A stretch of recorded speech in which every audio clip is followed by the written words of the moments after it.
Assalamualaikum warahmatullahi wabarakatuh. Selamat malam, Bapak, Ibu, Mas, Bapak peserta. Selamat datang para peserta webinar analisis dan diskusi sinkronisasi kampus, regulator, industri, pengguna tenaga geosains yang dilaksanakan hari Minggu tanggal 9 Juni 2024 pukul 8 malam sampai selesai. Perkenalkan, nama saya Nabila, selaku moderator webinar malam hari ini, dan saat ini saya ditemani oleh tim Geoscience Learning Indonesia. Untuk narasumber pada malam ini sudah hadir Bapak Rahmawan Helmi sebagai geologi senior yang saat ini bekerja di Dinas SDM Provinsi Jawa Barat selama 27 tahun di Kementerian SDM. Webinar ini akan berlangsung kurang lebih 2 jam. Bapak maaf menggema Pak, mungkin bisa pakai headset.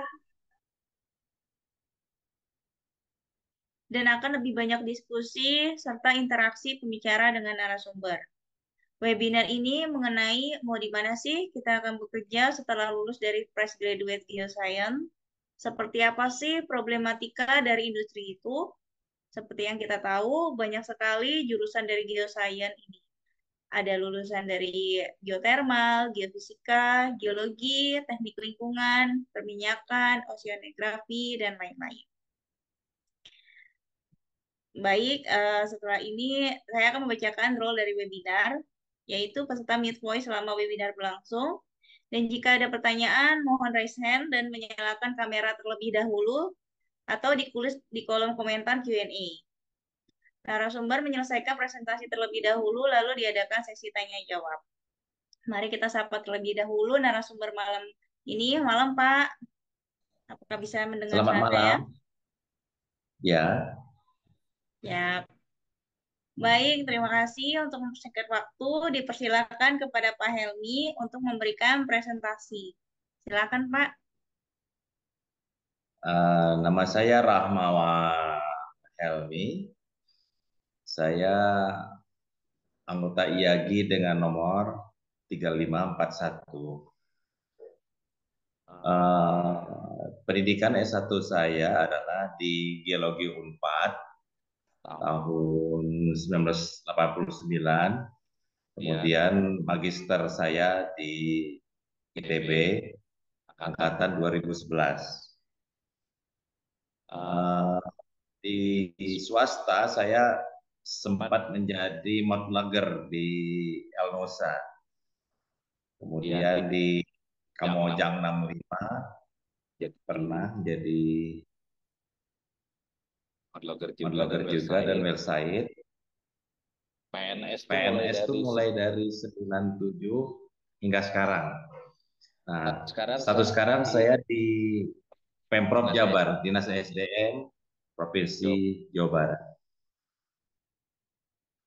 Jadi kita akan melakukan diskusi perihal sinkronisasi kampus, regulator, industri pengguna tenaga geoscience. Silakan Mbak, lanjut yang berikutnya. Seperti kita ketahui bahwa eh, tenaga geosains itu seperti geologi ya, seperti geologi, tambang, perminyakan itu ada yang mirip-mirip itu ya, yang serumpun. Dari data saya itu ada 36 itu kampus itu di seluruh Indonesia. Terus yang kedua adalah problematika regulasi kebijakan bagaimana daya serap industri. Ini permasalahan yang ada ini. Jadi memang untuk selanjutnya itu organisasi profesi apakah efektif?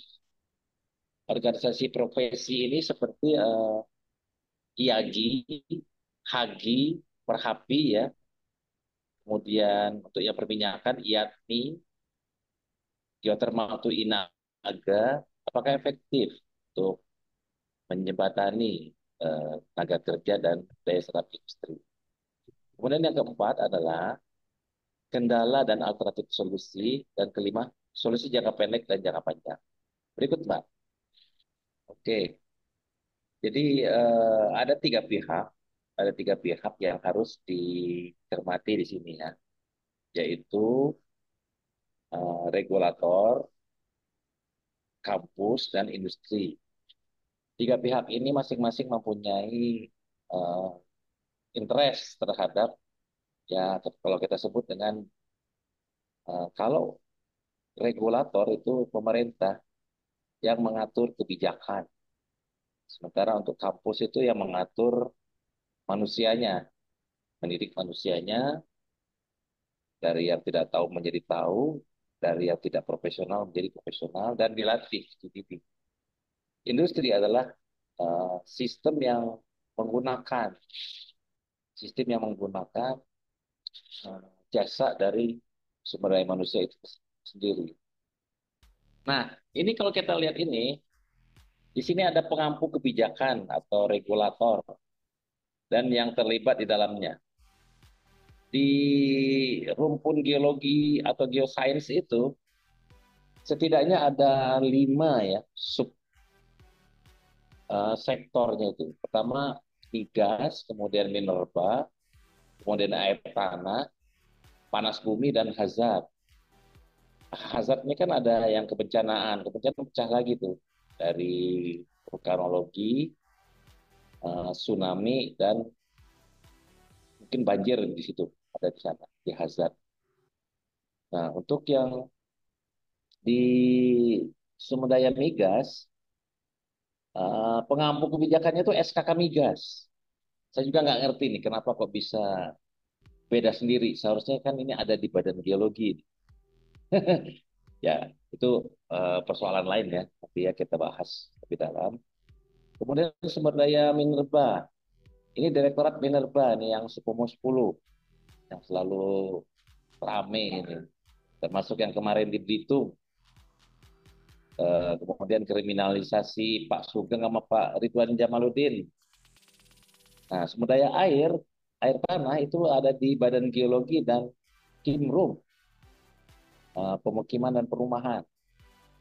Sementara untuk sumber daya panas bumi ada di Badan Geologi dan EPTKE.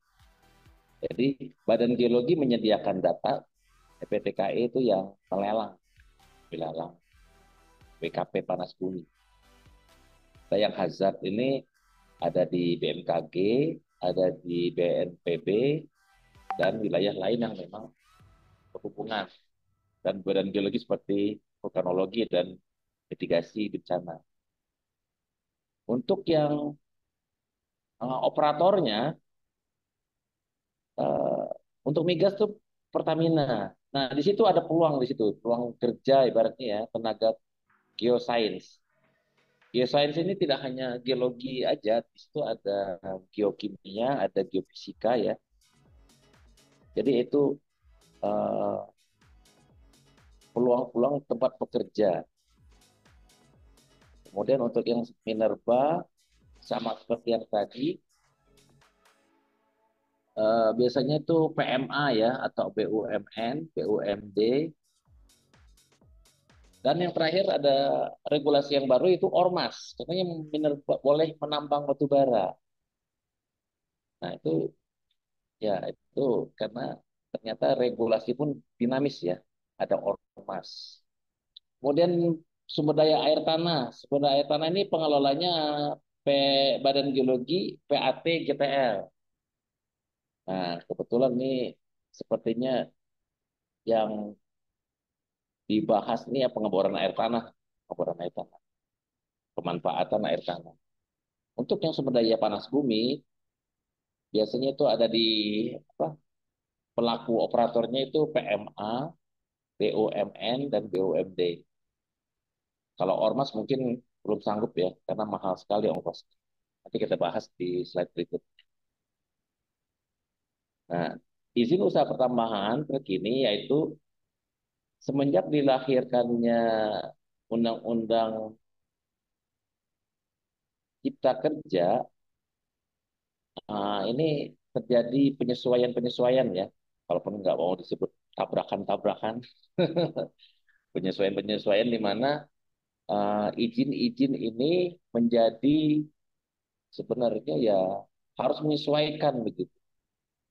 Kami di provinsi, kebetulan saya anggota bagian dari provinsi Jawa Barat ini, menerima keluhan perihal SS. Jadi ada yang mengurus perizinan mengenai air tanah, pengeboran air tanah, sementara dia sudah mengurus 2 sampai 3 tahun yang lalu sudah berjalan, tapi hasilnya itu belum keluar. Saya kurang mengerti di mana tuh kan, apa halangan dan hambatannya ada di mana. Dan emang ternyata lebih dari satu perusahaan yang seperti itu. Nah, ini kampus, kampus ini lulusan geosains di Indonesia itu banyak sekali ya, baik itu yang negeri ataupun yang swasta. Nanti deh kita ke anu, kita bahas lagi. Kita ke arah berikutnya aja. Nah, ini sebagai contoh aja, karena saya alumni Universitas Pajajaran, dari tahun 58, turun lagi boleh, hingga 2023, itu hampir, nah ini coba kita lihat angkanya. Yang tadi yang ada jumlah terakhir. Nah ini, tuh, berapa itu? 8.000 ya? Saya juga kurang kurang jelas nih matanya. Nah, bisa dibayangkan ya, mahasiswa S1 yang per tahunnya sekian ribu, sekian ratus, ini baru satu kampus ya, baru dari satu kampus. Nah, ini totalnya itu angkanya sekian. Oke, lanjut aja deh. Lanjut aja. Nah, ini ASPRO, Asosiasi Program Teknik Geologi. Jadi, sekolah-sekolah yang khusus menampung yang ada eh, yang ada jurusan geologinya seluruh Indonesia, se-Indonesia. Bisa dibayangkan ya bahwa memang sangat banyak begitu, sangat banyak dan ada 38 kampus. 38 kampus artinya apa? Kalau dibayangkan saja satu kampus itu ada 2 kelas yang isinya 40, berarti 38 dikali 80. Taruhlah 3/4-nya yang lulus gitu ya, 75%. Bisa dibayangkan tuh, mana tuh kerjanya. Oke, lanjut aja lagi. Nah, ini sebagai referensi apabila adik-adik yang di S1 ingin ikut panas bumi ya. Ternyata panas bumi ini masih tetap jadi diincar orang karena hingga saat ini perusahaan-perusahaan minyak itu yang tadinya seperti Aramco, American Arabian Oil itu sekarang udah menjadi energi. Jadi ada kata energi di belakangnya, bukan oil semata. Jadi udah menggarap oil dan panas bumi. Jadi pengetahuan tentang panas bumi ini harus di inilah bagi adik-adik yang masih kuliah ya, karena sangat sangat ramah lingkungan. Karena panas bumi ini lebih ke arah renewable. Buku ini diterbitkan oleh Dirjen EBTKE, Bangsaan Timur, Menteng, Jakarta. Daerah Cikini ya. Sok lanjut aja deh. Nah ini sebagai contoh ya, sebagai contoh bahwa eh, pemboran biaya pemboran di panas bumi itu melingkupi sekitar sekitar 35%, 35-36% itu yang warna hijau. Jadi memang biayanya sangat mahal ya. Saking mahalnya pengeboran ini harus dilakukan efisiensi. Nah ini salah satu contoh biaya pengeboran sumbu X itu eh, kedalaman ya. Sumbu Y-nya itu harga. Jadi ini untuk penentuan efisiensi. Lanjut lagi deh. Nah, ini juga ada tipikal 3 bentuk eh, lubang casing ya. Lubang casing untuk dipanas bumi. Big hole, standar, and stream. Lanjut aja, nggak apa-apa lewat. Ini buat analisa harga panas bumi. Jadi eh, selalu teknologi dan sumber daya manusia itu kompetitif ya. Ini ada hitung-hitungannya, sumur eksplorasi, sumur pengembangan, dan sumur operasi. Jadi itu ada satuan-satuan US dollarnya per meter. Lanjut lagi deh. Jadi kalau kita berminat di panas bumi atau perminyakan, itu harus belajar di Indonesia itu kan sedang rame itu di wilayah Duri dan wilayah Kalimantan Timur. Karena dua wilayah itu setelah lepas dari kontrak PMA yang sebelumnya, sekarang udah dikuasai oleh Indonesia. Tapi beberapa wilayahnya itu udah dikuasai juga oleh PetroCina. Nah, berarti PetroCina ini pinter deh. Nyambut, pinter nyambut ya. Struktur organisasi pengurus FKPLPI. Nah, bisa diperbesar deh yang sebelah kiri.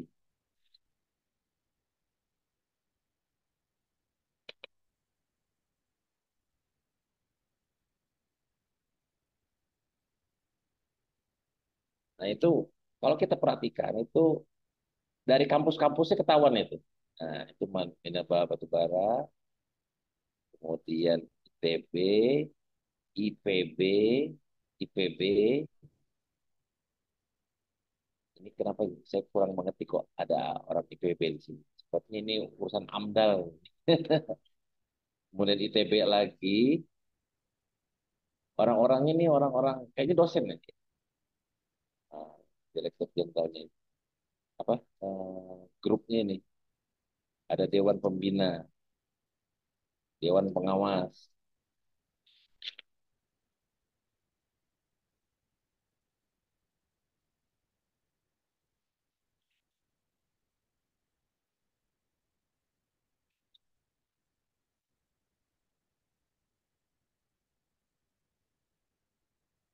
Jadi memang kalau kita cermati struktur organisasi Dewan Pengurus FKPLPI, ini FKPLPI ini Dewan Tambang ya, Tambang dan Lingkungan Hidup tuh. Coba di slide berikutnya. Nanti kita berkritisi yang di sini juga. Nah, ini nih. FKPLPI, wadah komunikasi para akademis dan praktisi pertambangan. Siapa di sana? Rusdi Husin. Ketuanya Rusdi Husin. Di sana disilakan dibaca ya. Ini saya juga dapat dari webnya FK itu tadi, FKPLPI, wadah komunikasi para akademisi dan praktisi pertambangan. Ada yang ITB, Muhammadiyah, dan macam-macam. Oke, kita lanjut aja lagi. Jadi kampus dan industri sudah mulai menyatu ya. Tinggal apanya nih? Sesuai kurikulum kan. Nah, ini contoh target dan realisasi di geothermal. Kita perhatiin tuh grafiknya. Tahun 1983 itu di mana Kamojang dimulai, hingga 2020 tuh masih landai ya grafik. Pada tahun 2025, grafiknya melonjak ke atas dengan target 7.200 megawatt elektrik. Pertanyaannya, sanggup nggak geothermal seperti itu dengan target yang seperti itu? Nah, sebelah kiri itu ditandai dengan uh, instalasi kapasitas terpasang. Satuannya megawatt juga ya, sumbu Y. Nah, sumbu Y. Kalau sumbu X itu lamanya tahun. Lamanya tahun berarti kan perkembangan dari tahun ke tahun, target. Jadi sesuai dengan uh, periode kepemimpinan lah biasanya. Kepemimpinan Republik Indonesia. Jadi memang panas bumi ini seperti ditargetkan tapi adem ayem gitu loh. Masih masih masih lamban bergerak menurut saya. Sementara targetnya melejit tuh sampai ke atas, sampai grafiknya juga bentuknya seperti itu. Oke, lanjut lagi deh. Nah, sekarang kita mau bahas mengenai organisasi profesi atau komunitas NGO. Untuk geologi ada IAGI, untuk perminyakan ada IATMI, untuk pertambangan ada Perhapi, Inaga Geothermal, Hagi Geofisika, Mageti Masyarakat Geologi Tata Lingkungan, dan lain-lain lah. Ada Darwis, Katin. Jadi organisasi profesi, oh ya satu lagi PAAI, air tanah. Kadang-kadang tuh emang himpunan irisan. Nah, kebetulan untuk yang Inaga ini Senin besok ini ya. Senin besok dan Selasa itu ada di ITB. International Indonesian Geothermal Forum.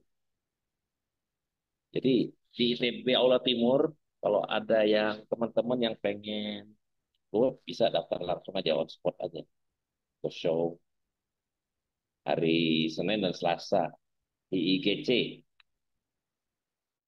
Indonesian International Geothermal Konferensi. Di sana ada juga pameran-pameran. Nah, organisasi ini sebenarnya apakah dia berjalan? Apakah dia betul-betul menjadi katalisator? Masing-masing pengurus pusat punya pengalaman masing-masing, terutama di daerah. Di daerah kan semenjak ada perubahan eh, Undang-Undang Cipta Kerja banyak berubah radikal ya, terutama untuk air tanah dan tambang galian itu banyak berubah secara radikal. Nah, ini problema kita nih. Problema kita bagaimana seharusnya? Pertama, masalah hukum dan gejolak sosial. Kedua, perbaikan atau adaptif kurikulum terhadap teknologi kekinian. Ini pasti ke arah kampus nih pertanyaan. Lulusan kampus, apakah siap kerja? Eh, Fenomena yang ada yaitu S1 yang terpaksa S2 itu karena S1-nya nggak bisa kerja. Nggak keserap. Ini mohon maaf nih kalau ada yang tersinggung. Eh, Dia ke S2 tuh karena motivasinya S1 nggak bisa kerja, Mas. Aduh, saya udah ngelamar kemana, mana, ya udahlah S2 aja. Kemudian regulasi cipta kerja yang tidak paralel terhadap regulasi terdahulu. Ya, banyak yang tabrakan memang. 5, terciptanya laporan eksplorasi satu malam mafia. Ini istilahnya mafia ini. Laporan eksplorasi palsu, amdal abal-abal, UKL liar, sistem satu malam atau sangkuriang yang sudah barang tentu tidak memenuhi SN. Jadi ini memang kembali lagi ke oknum. untuk oknum ini seharusnya ada sanksi moral lah. Dan itu saya akui. Saya dulu mantan di Kalimantan, terjebak juga dari permainan yang di sini. Karena rata-rata kalau di Kalimantan itu ngurus izin tuh setelah alat turun. Makanya bingung. Pak, alat udah turun, Pak. Boleh nggak bikin izin? Nah, bikin izin. Alat udah turun gimana sih saya bilang. Itu tuh pengalaman saya tuh di Kalsel. Kemudian nomor 6, perlu adanya sinergitas antara organisasi profesi, IAGI, Perhapi, IATMI, Haji, dan INAGA, dan PAAI ya, terlewat nih PAAI, dan air tanah, dengan pihak pemilik otorisasi, yaitu tambang, konsesi minyak, panas bumi, dan nah itu suruhan penguasa. Saya agak kasar dalam bahasa suruhan penguasa. Oke lah, nanti kita berdiskusi ya. Jadi, Bapak Ibu, jika ada ingin yang bertanya, dipersilahkan untuk bertanya ke Pak Helmi nih, sudah membuka untuk pertanyaan. Mungkin dari saya kali ya Pak untuk pembukaannya. Oh, boleh. Eh, kan kita lihat ya Pak di Indonesia tuh sebenarnya geothermal tuh banyak banget ya potensinya, seperti itu kan. Iya. Kenapa sih geothermal itu nggak bisa berkembang gitu di Indonesia? Sedangkan apakah memang kita kebentur dengan regulasi dari pemerintahan kah, atau memang kita lahannya yang kurang mensupport kah gitu? Karena kan waktu itu saya pernah datang ke seminar juga untuk geothermal itu, ternyata dia butuh untuk nanam si panel suryanya itu luas banget gitu. Dia nggak boleh ada bangunan di sekitarnya kalau nggak salah. Seperti itu tuh gimana Pak menurut Bapak? Sebenarnya geotermal itu kompleks ya, masalahnya kompleks. Akan menjadi tidak menarik apabila lapangan minyak masih banyak. Nah, kebetulan kemarin di Duri udah ditemuin ya, di Rokan. Sama yang Delta Mahakam juga udah dapat yang lapangan baru, apalagi yang di Natuna itu luas banget itu. Tapi secara saya pribadi nih, siapa itu suara pribadi aja. Karena satu hal, pembelinya cuma PLN. Kalau minyak kita ke siapapun bisa beli, siap bisa jual. Tapi kalau listrik itu kan KWH, mereka belinya per KWH. Sementara proses pengeborannya itu bisa 5 atau 10 kali minyak mahalnya itu. Karena kita main di vulkanik ya. Kebayang nggak batu vulkanik gimana kerasnya? Itu keras banget itu batu vulkanik itu. Dibor biayanya mahal. Dan eh, ini mohon maaf bicara juga. Semua kembali lagi ke pemimpin tertinggi. Pemimpin tertinggi. Kalau dia nggak tertarik ke geothermal, ya geothermal tidak prioritas. Apalagi sekarang batu bara udah mulai digarap lagi kan. Kalau kita lihat lihat hitung-hitung cost energinya itu kan ada ekuivalen ya. Jadi kalau ada kalori per rupiahnya itu eh, untuk nambang itu lebih paling murah ya.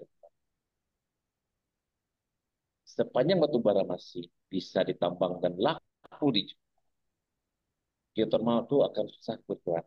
Dia akan bisa bergerak apabila yang lainnya udah habis. Begitu menurut saya.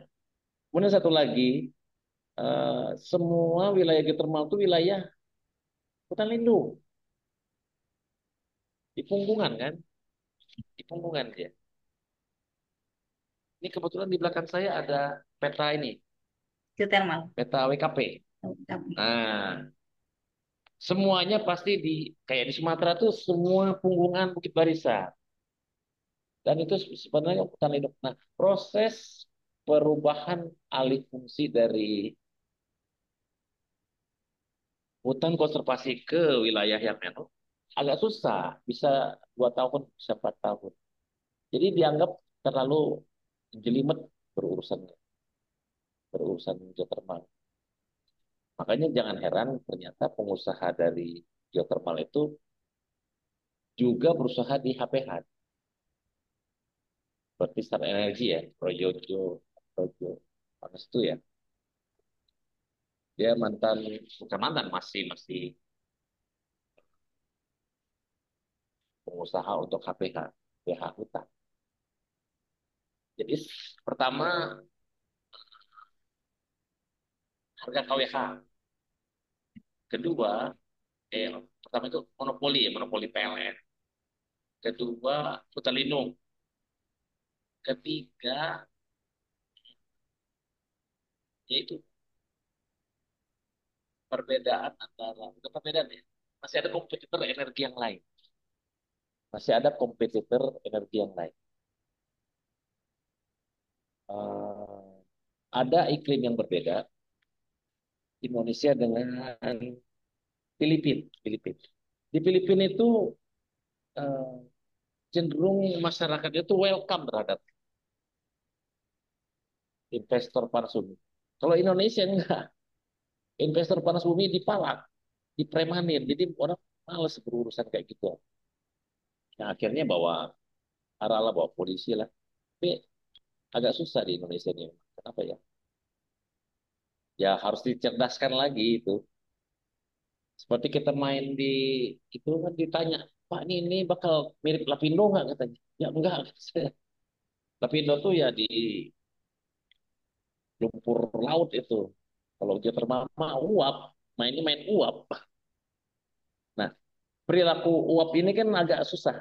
Beda sama minyak. Minyak kan mengalir ya, piping. Nah, kalau geotermal tuh manajemen uap agak spesifik ya, spesifik. Kenapa? Ya uap. Lepas dikit kan uap ya. Ya. Jadi manajemennya harus pinter, harus hati-hati. Ya mungkin sementara itu dulu. Silakan yang lain. Silakan, ada yang ingin ditanyakan? Mungkin ada pertanyaan juga sih Pak dari saya. Kenapa sih listrik itu dimonopoli oleh PLN, Pak? Apakah dia nggak bisa dijual ke perusahaan lain gitu selain PLN? Regulasinya memang begitu. Regulasinya memang Melalui emang begitu. regulasi ya, kayak gitu ya. Regulasi. Jadi coba dibuka dari slide terakhir. Jadi memang dari zamannya Pak Harto naik itu ya memang dikondisikan seperti itu. Makanya itu saya taruh di atas tuh regulator, yaitu pemerintah di atas. Kampus tuh udah nguber tuh kalau masalah teknologi. Ya, teknologi segala macam udah ganti kurikulum sampai ya macam-macam di usaha. Kalau industri kan lebih ke arah profit. Hmm. Profit berarti dia dari 38 kampus tadi nggak semua kampus kan ditarik, yang Ya. lainnya jadi nganggur. Ya akhirnya emang sih ITB itu masih ada daya tawar kuat ITB itu. Kalau sekali aja masuk seniornya udah yang berikutnya adik-adiknya ditarik. Jadi itu ada tiga itu ya, regulator, kampus, dan industri. Sumber uang tuh ada di industri karena dia cari profit. Tentu industri juga mempekerjakan orang yang menurut mereka terbaik ya. Nah, disitulah letak memanage bagaimana sumber daya. Tapi apapun itu ceritanya, di Indonesia masih ya mungkin apa istilahnya feodal ya, feodal. Jadi senioritas itu masih di- menjadi warna dalam pekerjaan. Oh ya satu hal, jangan takut ngelamar ke luar negeri. Nah itu tuh saya kasih nasihat. Jangan takut melamar ke luar negeri. Malah kalau bisa, untuk tahun-tahun pertama, kedua, sekarang ini yang mending ke luar negeri. Di luar negeri itu bisa jadi dosen kita. Bisa jadi dosen. Tapi harus S2 atau S3. Kalau S1 kayaknya sulit jadi dosen. S1 biasanya jadi asistennya aja. Kalaupun pengen Goso tuh yang paling dekat Australia lah, Australia Barat. Kayaknya Australia Barat open itu, suka banget buat Indonesia, Indonesian surveyor, geologis surveyor. Dan jangan milih-milih kerjaan deh. Aduh jauh, udahlah itu. Berarti jangan milih. Jadi mana ada peluang hajar aja. Jangan, wah saya nggak belajar mineral gitu.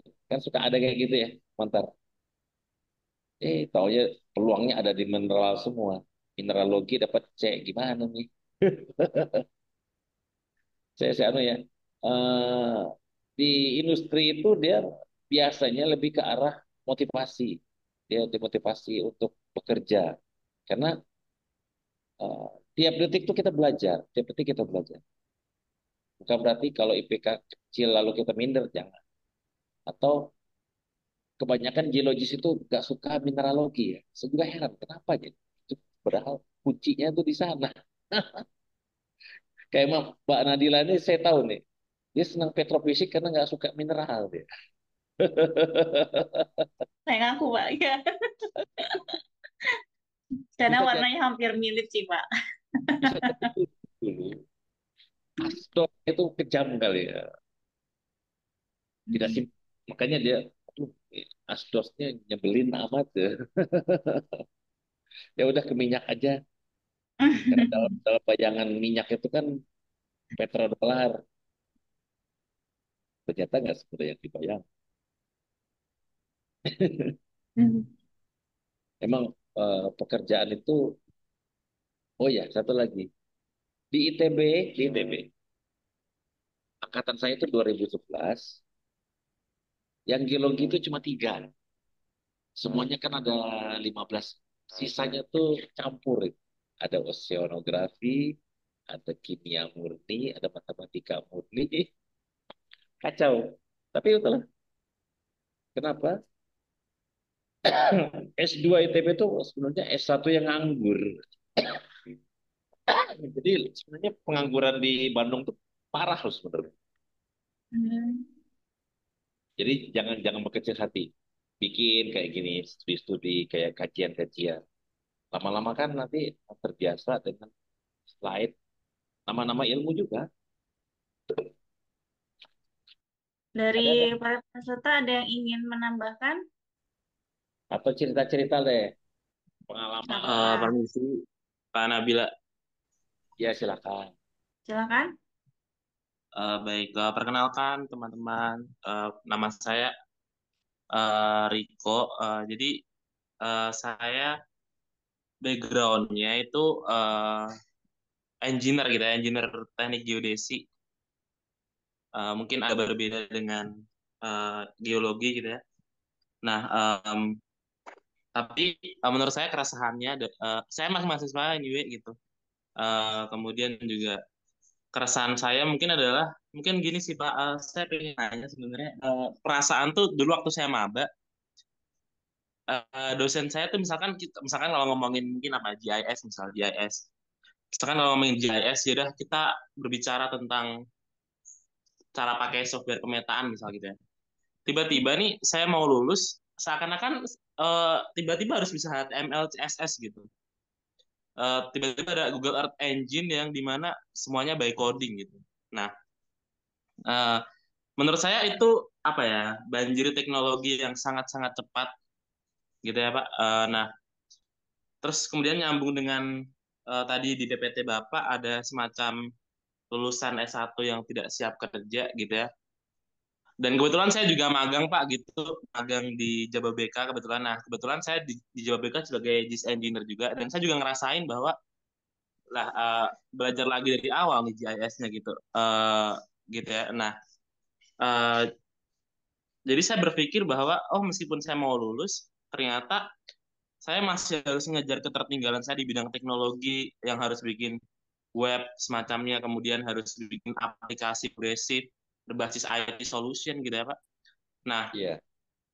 menurut Bapak itu eh, apa ya, secepat apa kampus bisa mengakomodir hal tersebut? Kemudian tips dari Bapak untuk apa ya Pak, untuk apa lulusan baru yang menghadapi kejamnya dunia pekerjaan ini bagaimana gitu, Pak? Terima kasih banyak. Waduh, terima kasih Riko dari Teknik Geodesi ya. Betul, Kebetulan Pak. ponakan saya geodesi juga di ITB. Dia salah. Oh, saya di Undip, Pak, kebetulan. Oh, di ITB geodesi dari SMA tuh anak itu ajaib saya. Kenapa? Nilainya itu pas-pasan, tapi dia beruntung. Eh, Kelebihan dia cuma satu, suka ngomong bahasa Inggris sama taekwondo. Dia ikut taekwondo. Jadi kayak tomboy begitu. Masuk SMA karena taekwondo, masuk ITB karena taekwondo. Nah, S2 pun karena taekwondo lagi. Jadi nilainya tuh pas-pasan aja. Nah, sekarang posisi terakhir itu dia di asisten dosen di kebumiannya di Bangkok. Jadi dosen Universitas Negerinya Bangkok. Jadi memang memang harus ada. Ya bukan saya nyuruh kalian untuk melatih tiba-tiba taekwondo ya. Ada satu hobi gitu, hobi di mana kayak tadi udah bagus loh. Hobi ngulik misal untuk yang art, art application gitu. Memang itu kepake di mana-mana. Dan rata-rata program sekarang kan open source ya. Open source itu bisa diadaptasi sesuai kebutuhan sang pengguna. Nah, memang sekarang itu aplikasi-aplikasi yang dijual atau yang dimanfaatkan oleh perusahaan itu kebanyakan yang open source dan memang applicable dan adaptable ke eh, pengguna. Misalnya, contoh-contoh ya, saya pernah lihat aplikasi untuk geologi log. Jadi log. Kalau dulu kan kita pakai kertas kalkir ya. Ya, saya ngalamin itu kalau kertas kalkir kayak gambar-gambar. Nah, sekarang itu udah in hand, kayak HP. Ya, aplikasi apa namanya saya lupa, kayak petrol gitu. Log itu yang susunan stratigrafi ya. Nah, ternyata itu dipakai kemana-mana itu. Di mineral kepake, di minyak kepake, di geothermal kepake. Tapi sebenarnya itu pelengkap aja. Pelengkap aja. Kemudian saya mau menambahkan, selain pengetahuan mengenai aplikasi-aplikasi komputer, kemudian aplikasi yang open source, bahasa, nomor satu yang paling penting menurut saya mah etika. Karena terus terang di milenial ini etika agak berkurang. Etika itu dalam arti, mohon maaf ya, agak sopan santun. Sopan santun menyapa itu agak-agak kurang karena mereka terlalu yakin dengan HP-nya itu. Jadi ya hidupnya itu ya HP. Padahal seperti sopan santun, dia menyapa orang-orang baru ini kayaknya baik banget. Kami memang eh, habitatnya udah mulai bergeser gitu loh, ke arah individualisme. Jadi pesan saya sih perlu ada semacam ya pelajaran budi budi pekerti lah. Postiro kayak begitu masih masih masih dipakai di perusahaan. Apalagi sekarang kan perusahaan biasanya eh, lebih ke arah mentor kan, jadi juniornya. Jadi emang perlu ditambahkan apa kepedulian, solidaritas kayak gitu, etika, sopan santun. Mungkin gitu aja Mbak Nabila. Dari Pak Riko tadi ada yang ingin ditambahkan kembali?